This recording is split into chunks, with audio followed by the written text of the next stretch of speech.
पलक मुंह बनाते हुए यामिनी से कहती है, लेप नहीं लगाऊं पर क्यों यामिनी? यामिनी पलक के सवाल का जवाब देते हुए कहती है, क्योंकि आज तारा को लेप मैं लगाऊंगी। पलक आज ये काम मुझे करने दो। पलक पलट कर कहती है, पर यामिनी तुम्हें पता है ना, अगर वर्चस्विनी जी ने देख लिया तुम्हें तारा को छूते हुए तो। पलक अपनी बात पूरी करती है उससे पहले यामिनी उसे टोकते हुए कहती है, उसकी फिक्र मत करो पलक, वर्चस्विनी जी बिंदु के साथ बाजार गई हैं सामान लेने के लिए और उन्हें आने में काफी वक्त लगेगा। तब तक तो मैं तारा को बड़े आराम से लेप लगा चुकी होंगी। पलक सोच में पड़ जाती है कि वो क्या करे, यामिनी को तारा को लेप लगाने दे या नहीं। पलक कोई फैसला ले पाती उससे पहले यामिनी फिर पलक से बोल पड़ती है, प्लीज पलक, मेरा दर्द समझने की कोशिश करो। तुम तो जानती हो कि जब वर्चस्विनी जी यहाँ पर रहती हैं तो वो मुझे तारा के पास भटकने नहीं देती हैं। उन्हें तो यही लगता है कि तारा की आज जो भी हालत है उसकी जिम्मेदार मैं ही हूँ, मुझे ही कसूरवार ठहराती है। बल्कि वो ये नहीं सोचती कि हम ही लोग थे जो तारा को उस काले साए से वापस बचाकर लेकर आए थे। तारा को बचाने के लिए मैं अपनी माँ को भूल गई और हमने उस काले साए को जाने दिया। पलक खामोशी खड़ी रहती है, उसके बिल्कुल समझ नहीं आ रहा था कि वो क्या करे। कहीं ना कहीं उसे यामिनी की बात भी बिल्कुल ठीक लग रही थी। यामिनी पलक से फिर बोल पड़ती है, मैंने पुजारी जी से भी बोल दिया है और उन्होंने खुद मुझे तारा को लेप लगाने की इजाजत दी है। मुझे कुछ पल तारा बेटी के साथ बिताने दो ताकि मेरे बेचैन मन को चैन मिल सके। तुम्हें नहीं पता मेरे मन में कितनी बेचैनी है। आजकल तारा के साथ वक्त बिताऊंगी तो सब ठीक लगने लग जाएगा। आखिर मुझे भी तो उससे प्यार है ना, वो भी मेरे दिल के उतने ही करीब है जितनी वर्चस्विनी के। पलक यामिनी की सारी बात सुनने के बाद कहती है, यामिनी, अगर तुमने पुजारी जी से बात कर ली है तो फिर तो कोई दिक्कत ही नहीं है। पलक यामिनी को लेप का पात्र देते हुए कहती है, ये लो, आज तुम ही तारा को लेप लगा लो। मैं भी जब तक अभी के साथ कुछ वक्त बिता लेती हूँ, वरना वो तो सारा दिन उस डायना के साथ ही रहता है। इतना कहकर पलक यामिनी के हाथ में लेप का पात्र थमाती है और वहां से जाने लग जाती है। यामिनी तारा के पास बैठती है और उसके हाथों में जड़ी बूटी का लेप लगाने लग जाती है। इस वक्त तारा की आंखें बंद ही थीं और वो गहरी नींद में सो रही थी। यामिनी तारा को लेप लगाते हुए खुद से बातें करते हुए कहती है, तुम जल्दी ठीक हो जाओगी तारा बेटी। तुम्हें जुगनुओं के साथ खेलना बहुत पसंद है ना? मैं तुम्हारे लिए बहुत सारे जुगनुओं को बुलाऊंगी, फिर हम दोनों साथ में मिलकर उनके साथ खेलेंगे। तुम कभी उन्हें अपने हाथ में पकड़ने की कोशिश करना तो कभी उनके पीछे भागना। बस तुम एक बार ठीक हो जाओ, फिर हम दोनों मिलकर खूब सारी मस्ती करेंगे। मछली पकड़ने के लिए नदी में भी जाएंगे। यामिनी के मन में तारा का मन बहलाने के लिए जो भी बातें थीं वो लेप लगाते हुए तारा से करती जा रही थी। तारा से बातें करते करते उसकी आंखें नम होने लग गई थी। तारा की हालत देखकर उसे खुद अपने आप पर गुस्सा आ रहा था कि इतनी ताकत होने के बाद भी वो उस काले साए से तारा को नहीं बचा पाई थी। आखिरकार वो तारा की आंखें निकालने में कामयाब हो ही गया था। यामिनी तारा के हाथ में लेप लगाते हुए फिर बोल पड़ती है, तुम बस चलने फिरने लग जाओ तारा बेटी, फिर हम दोनों साथ में घूमने भी जाया करेंगे। वक्त के साथ सब ठीक हो जाता है, देखना तुम भी जल्दी ठीक हो जाओगी। महादेव सब ठीक कर देंगे। तारा से बातें करते हुए यामिनी उसके हाथ में लेप लगा ही रही थी कि तभी उसकी नजर तारा की हथेली के पीछे जो स्टार बना हुआ था उस पर पड़ती है। ये स्टार वाला निशान तारा का बर्थ मार्क था जो जन्म से ही उसके साथ था। यही निशान देखकर तो वर्चस्विनी ने उसका नाम तारा रखा था। यामिनी तारा के हाथ पर लेप लगाते हुए उसी स्टार वाले निशान की तरफ देख रही थी, जैसे वो निशान उसे अपनी तरफ खींच रहा हो, आकर्षित कर रहा हो। यामिनी ने उस निशान पर अपनी नजरें जमाई ही हुई थी कि तभी वो देखती है कि वो निशान सफेद रंग की रोशनी के साथ चमकने लग गया था। उस निशान को देखकर ऐसा लग रहा था कि यामिनी के हाथ लगाने पर उस निशान में कुछ हुआ हो।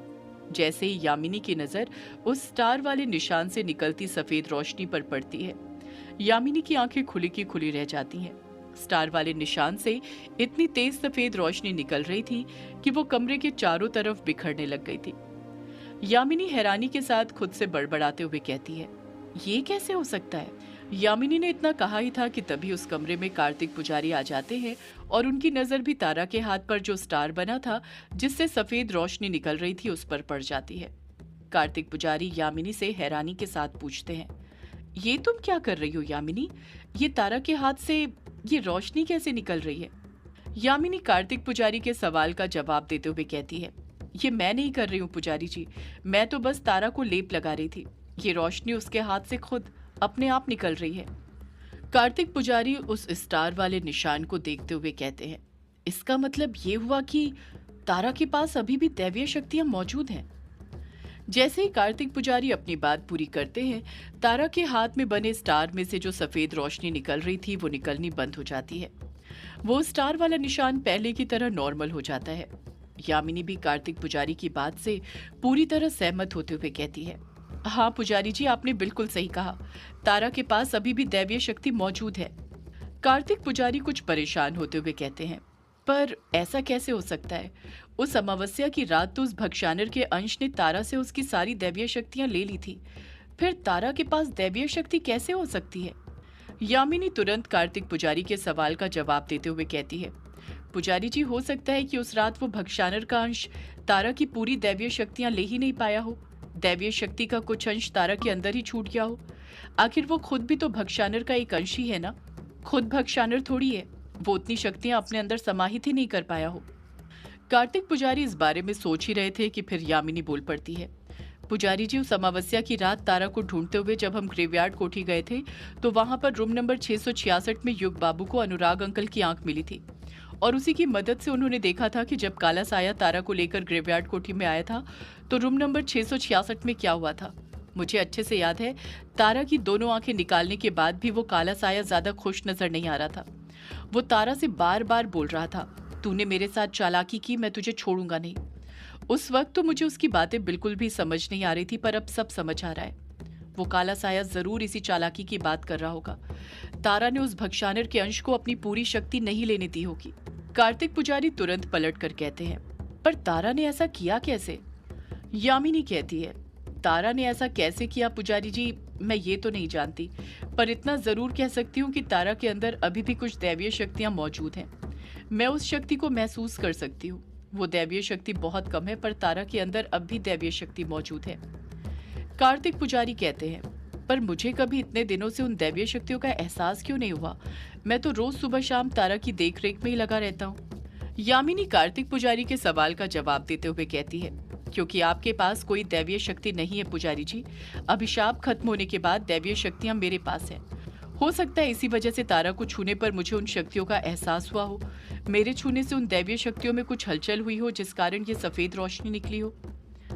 कार्तिक पुजारी को भी यामिनी की बात ठीक लगती है, इसलिए वो खामोश ही रहते हैं। यामिनी खुशी की लहर के साथ फिर बोल पड़ती है, कहते हैं ना पुजारी जी कि भगवान के घर देर है अंधेर नहीं।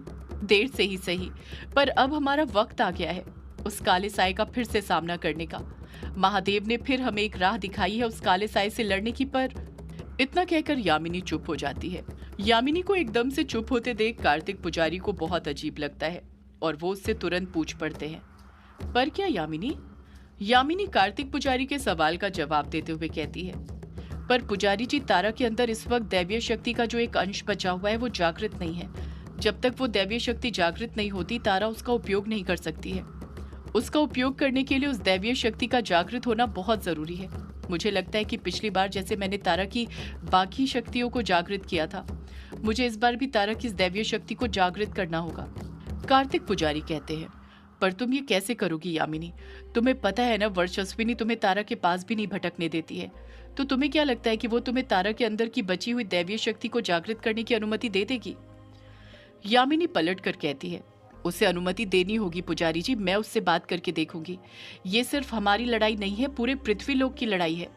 कार्तिक पुजारी यामिनी को मना करते हुए कहते हैं, बिल्कुल नहीं, तुम ऐसा करने की सोचना भी मत यामिनी। अगर वर्चस्विनी को यह बात पता चली कि तारा के अंदर दैवीय शक्तियां हैं और तुम उसे जागृत करना चाहती हो, तो वो उसी वक्त तारा को लेकर यहाँ से चली जाएगी।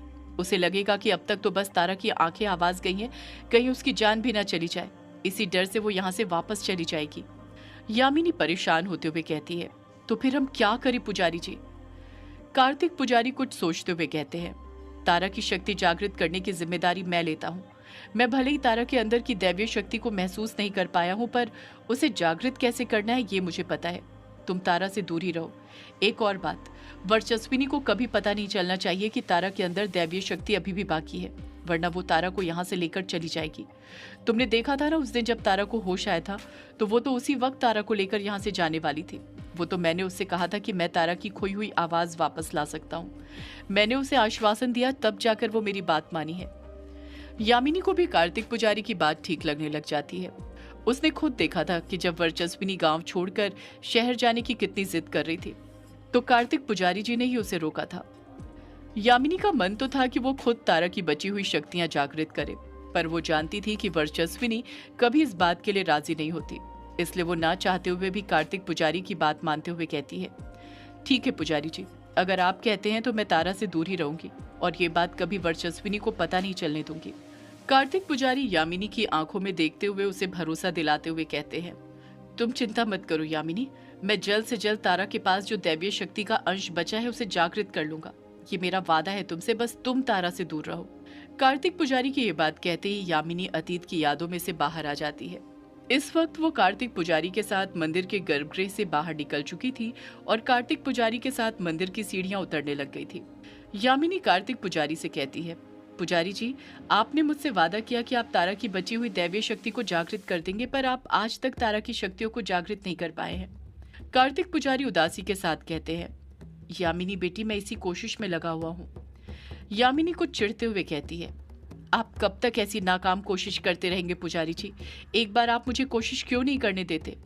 कार्तिक पुजारी भी चिढ़ते हुए ही पलट कर कहते हैं, एक बार कोशिश करने से कुछ नहीं होने वाला यामिनी, और ये बात तुम भी अच्छे से जानती हो।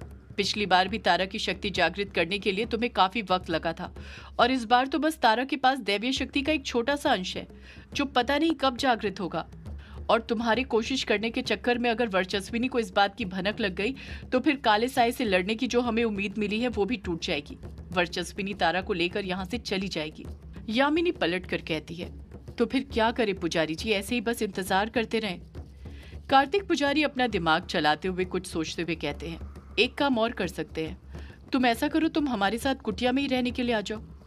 रही वर्चस्विनी की बात तो मैं उसे संभाल लूंगा। मैं उसे कह दूंगा कि तुम्हारी भी आंखें सही वक्त पर खुल गई हैं, तुम्हें भी युग से अपनी जान का खतरा महसूस हो रहा है, इसलिए तुम हमारे साथ रहने आ गई। यामिनी खामोशी रहती है, उसके समझ नहीं आता वो क्या जवाब दे। कार्तिक पुजारी यामिनी पर दबाव बनाते हुए फिर उससे पूछ पड़ते हैं, बोलो यामिनी, क्या तुम तारा की शक्तियां जागृत करने के लिए युग का साथ छोड़ने के लिए तैयार हो? सदियों से है पुरानी ये है यक्षिणी की कहानी। यक्षिणी एक आग है, यक्षिणी तेरा ख्वाब है।